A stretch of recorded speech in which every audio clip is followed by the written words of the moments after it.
윤동주의 병원. 여러분 지금 공간적 배경이 병원의 뒷뜰이거든요. 그러면 병원이라는 곳은 어떤 사람이 가는 곳이죠?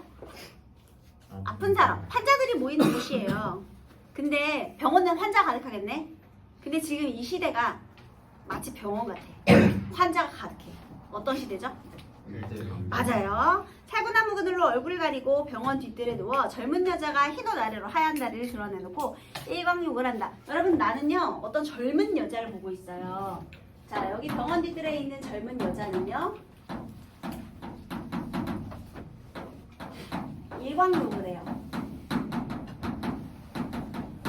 근데 이 젊은 여자의 상태를 봤더니요 흰옷을 입었고요. 병원복이겠죠? 다리가 하얘요. 네, 우리 하성이 이상형을 선생님이 알게 되었네요. 하얀 다리를 좋아한답니다 여러분. 근데 얘가 왜 하얗죠? 여기서의 하얀색은 창백해요. 맞아요. 병이 있기 때문에 환자라는 뜻이 되겠습니다. 그러니까 여기서요 얘가 일광욕을 하는 의미는 뭐예요? 비타민 D 합성을 통해서 뭘 하려고? 생명력을 조금 더 회복하기 위해서 식물이 광합성해가지고 무럭무럭 자라나듯이 이 여자도 여기 밀폐된 공간에서 나왔잖아. 병원에서 뒤틀로 지금 나온 거잖아. 그래서 일광욕을 통해서 얘가 뭘 하고 싶냐면 회복하고 싶어. 그래서 조금이라도 더 낫기를 바라면서 그래서 생명력 회복에 대한 소망이죠.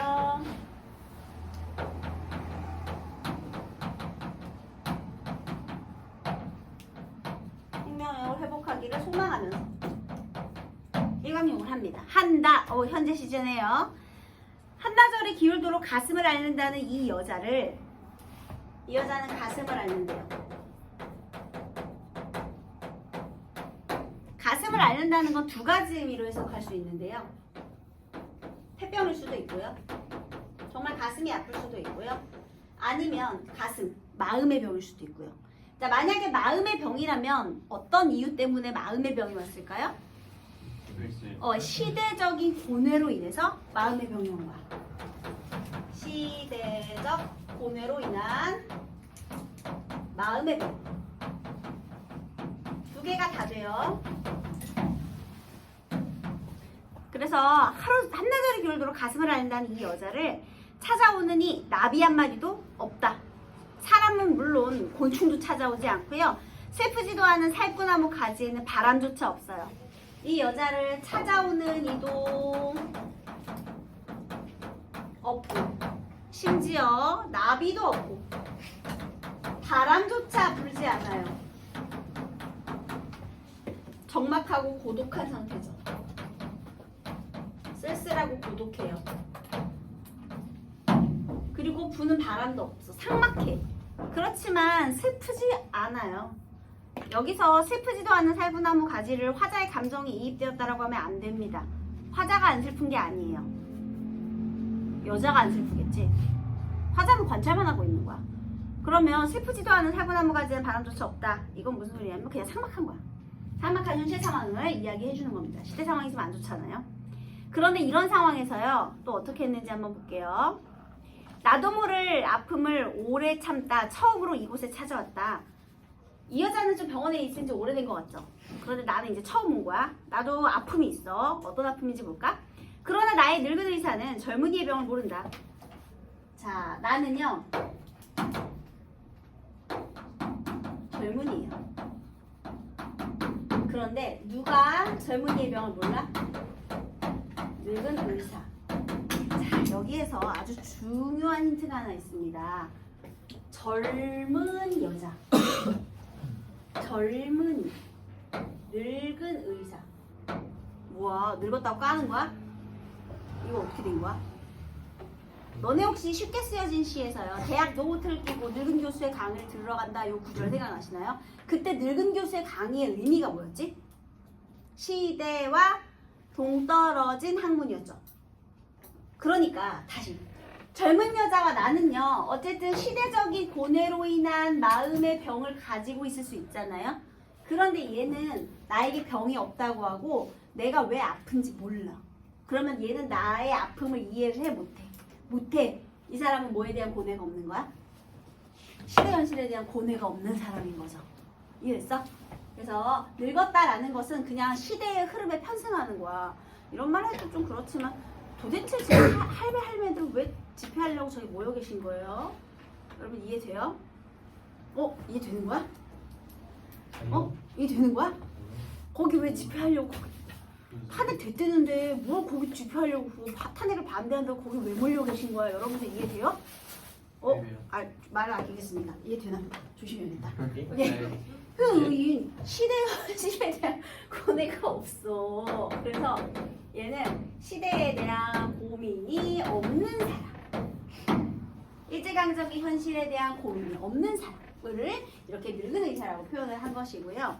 그 다음에 젊었다는 건 근대적인 생각 아니겠습니까? 근대적인 생각이 바로 만민평등사상 이런 거. 제국주의적 사고 아니면은 이제 지배계층, 피지배계층 이렇게 나눠지는 봉건적 사고 이런 거 말고 봉건적인 사고, 제국주의, 옹호 세력 이런 거 말고 이제 근대적이고 이제 평등한 사고를 가진 우리 젊은 여자와 젊은이인 나는 스트레스를 받는 거예요. 그래서 다시 볼까요? 늙은 의사는 젊은이의 병을 모른다. 나한테는 병이 없다고 한다. 오히려 심지어 얘 병도 없대. 이 지나친 시련, 이 지나친 피로, 이게 나의 병이잖아. 나의 이 시련과 피로, 무엇으로 인한 시련과 피로겠니? 일찍. 이거야 이거.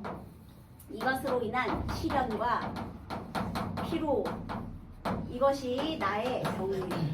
마음의 병이죠. 시대 현실에서 오는 마음의 병이에요. 네.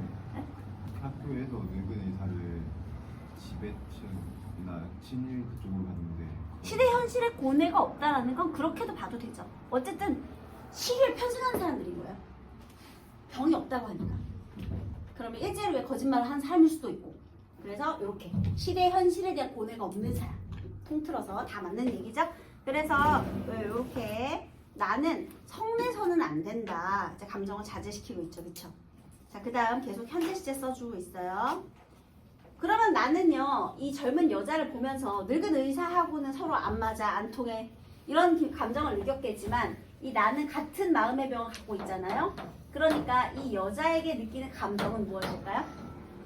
동일시의 감정을 느끼겠죠. 동병상련의 감정을 느끼겠죠. 그럼 볼까요? 여자는 자리에서 일어나 옷깃을 여미고 화단에 금잔화 한 포기를 딱 가슴에 꽂고 병실 안으로 사라진다. 자, 여러분. 일광욕에 이어서 이 여자가 가슴에다 뭘 가져갔어요? 금잔화 혹시 무슨 색인지 아시나요? 금잔화가 민들레 같은 거야. 노란색이야, 얘들아. 일광욕을 받다가 이제 들어가야 될 시간이 되니 그 해를 닮은 꽃을 내 가슴에 품은 거야. 가슴을 앓고 있는데 가슴에다 해를 품고 돌아갔어. 상징적 의미 뭐야? 회복에 대한 소망과 기대인 거죠. 그래서 이 기대감으로 금잔화를 가지고 들어가는 거예요. 햇볕을 받을 수 있는 시간은 뭐 길지 않을 테니. 그래서 그렇게 하고 갔다? 여러분, 내가 여자하고 말을 나누었나요? 아니요. 내가 쳐다보고 있다는 걸 이 여자가 알까? 몰라요. 그냥 일방적으로 얘가 본 거야. 그래서요, 나는 그 여자의 건강이, 아니 내 건강도 속히 회복되기를 바라며 그가 누웠던 자리에 누워본다. 자, 그래서요, 내가 어떤 행동을 했어? 누워본다.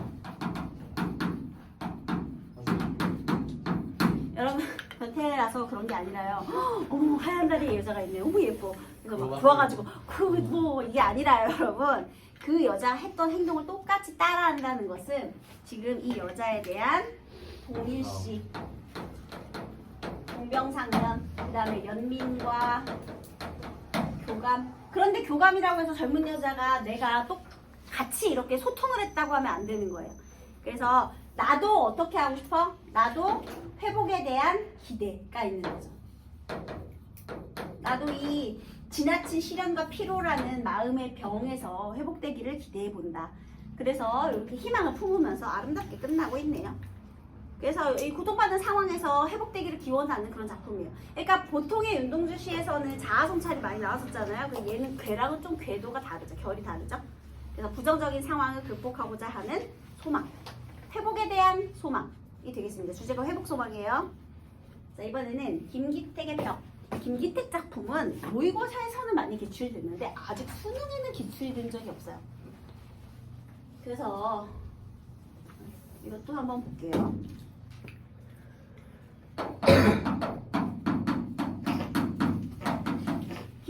벽이라는 시어가 가지고 있는 상징적인 의미는 뭐예요? 단절, 장애물 이런 뜻이 되겠죠? 자, 여기서는 어떤 공간이 나오는지 볼게요. 옆구리에서 아까부터 무언가 꼼지락거리고 있었다. 저 옆구리에 뭐 꼼지락거려요. 내려다보니 작은 할머니였다. 만원 전동차에서 내리려고 혼자 헛되이 허우적거리고 있었다. 자, 지금 만원이라는 건 사람이 꽉 찼다는 거예요. 전동차 지하철입니다. 지금 우리 서울에 아마 이럴 거예요. 꽉 찼겠죠? 무정차하고 그냥 지나간다는데. 자, 어쨌든 간에 사람이 꽉 찬 지하철에서 내리고 싶은 할머니가 있는데요. 혼자 헛되이 허우적거린대요. 승객들은 빈틈없이 할머니를 애워싸고 높고 튼튼한 벽이 되어 있었다. 자, 이 전동차 안에서요. 이번에는요. 아까 젊은이였던 나는 젊은 여자와 비슷했잖아. 그치? 그런데 이번에는요. 작은 할머니예요. 이 작은 할머니는 승객들과 서로 대비를 이루죠. 승객들은 높고 튼튼한 벽 같은 존재고요. 할머니는 혼자 내리려고 허우적대고 있어요. 게다가 행동이 어떠냐? 꼼지락거려요. 굉장히 나약하고 미약하죠. 그래서 힘없이 소외된 계층, 그게 바로 우리 작은 할머니고요. 소외계층. 소외된 존재예요. 승객들은 이렇게 튼튼하게 그냥 일반적인 벽을 형성하고 있는 그런 존재입니다. 중요한 거는요. 대다수의 사람들이 할머니한테 관심이 없다는 거예요. 그 다음 승객들은 빈틈없이 벽이 됐고요. 그 다음에 할머니가 아무리 중얼거리면 떠밀어도 나가려고 했겠죠. 그러니까 소통하려고 해도 벽은 꿈쩍도 하지 않았다. 소통이 안 돼요. 단절. 할머니는 있는 힘을 다하였으나 태아의 발가락처럼 꿈틀거릴 뿐이었다. 그래서 이 높고 단단한 벽에 비해서는 할머니는 굉장히 나약하네요. 전동차가 멈추고 문이 열리고 닫혔지만 벽은 조금도 흔들림이 없었다. 할머니 못 내렸어. 할머니가 필사적으로 꿈틀거리는 동안, 꿈틀거릴수록 점점 작아지는 동안 할머니는 작아지고 승객들은 빈틈을 더 세게 조이며 더욱 견고한 벽이 되었다. 더더욱 견고한 벽, 점층이죠. 점층적인 시장 정리. 둘 사이의 단절감이 점점 더 어떻게 되고 있어요? 둘 사이의 단절감이 심화되고 있죠. 점층적인 시장 전개를 통해서 점점 더 견고한 벽이 됐으니까요. 자, 그러면 여기서 도대체 뭘 말하고 싶으냐? 일단 현대인의 소통 단절.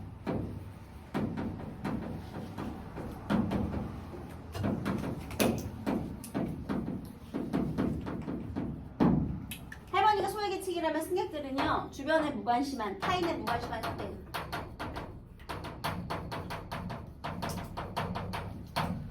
이기적인 현대인. 이기적인 현대인을 비판하는 겁니다. 그래서 소통과 단절, 그 다음에 배려가 없는 현대인, 이런 것들의 비판이 되겠네요. 현실 비판적인 작품이에요. 근데 여기서요, 우리 공간의 의미 하나 또 떠올려볼까요? 아까 윤동재 병원에서 병원의 뒷뜰은요, 어쨌든 젊은 여자를 관찰하면서 동질감을 느끼는 공간이 될 수 있어요. 그죠? 그 다음, 만원의 전동차는요, 사람이 제일 꽉 찬 시간이잖아요? 그 공간이잖아요?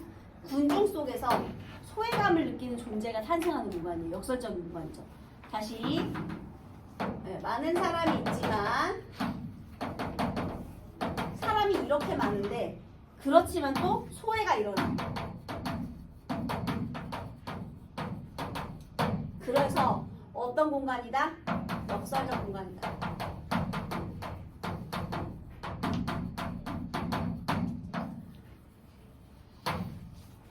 군중 속의 고독하고 비슷하죠, 여러분. 사람이 이렇게 많은데도 소외. 그 중에 한 명이 안 쳐다봐준다라는 거죠. 군중 속의 고독과 관련이 있습니다. 1번. 가와나에 대한 설명으로 가장 적절한 것은 몇 번일까요? 정답은 3번. 나는 대조. 그 다음 2번에서 틀린 것은, 야, 디귿 봐봐. 디귿이요, 화자와 대비를 통해서요, 고통의 원인, 늙은 이상한데 고통의 원인이냐? 아니죠? 그냥 나의 병을 몰라주는 거지. 걔 때문에 내가 고통스러운 건 아니에요. 그 다음에 3번 뭐가 틀렸죠? 4번에서요. 화자는 젊은 여자 대비되는 자신의 무기력한 태도를 이제 내가 언제 무기력했어? 나 지금 아파서 찾아온 거지 무기력하다는 말을 한 적이 없습니다. 그래서 틀렸어요. 그 다음에 나도 이상해요. 할머니를 위협하는 얘들아 위협은 아니고 안 비켜준 거야. 이걸 위협이라고 할 수는 없죠. 그냥 무관심한 거지. 할머니가 꼼짝대거나 말거나. 그래서 땡땡땡 틀렸습니다. 4번이요.